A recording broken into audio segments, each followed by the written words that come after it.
Günaydın arkadaşlar, günaydın. Ben size bugün göstereceğim Uygur arkadaşlarımızın yemeği. Lağman. Kazakistan'a varsanız Kazak arkadaşlarımızın 5 parmağı var. O da güzel. Bu da lağman. Uygur arkadaşlarımızın yemeği. Çok güzeldi. Çok güzeldi arkadaşlar. Bu yemeği bir yiyen adam yine istiyor.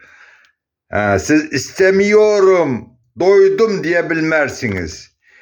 Bu yemek çok güzel yemekti arkadaşlar.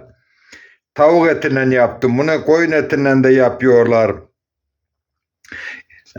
Dana etinden de yapabiliyorlar. Çok güzel bu. Unlu mamullara giriyor bu. Bu lağman. Uygur arkadaşlarımızın.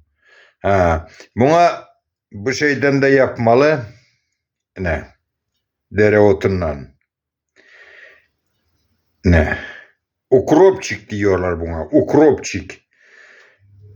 Kazakistan'a varsanız 5 parmağı yiyebilirsiniz. Çok güzel. Lağman. Yazılan olsa lağmanla ya. Çok güzel yer. Lağmanla ya. Görmedim 5 parmak içine görmedim. 5 parmak da var. Çok güzel. Lağmanla her bir yerde var. Lağman çok güzeldi bu. Bizim Uygur arkadaşlarımızın yemeği. Afiyet olsun.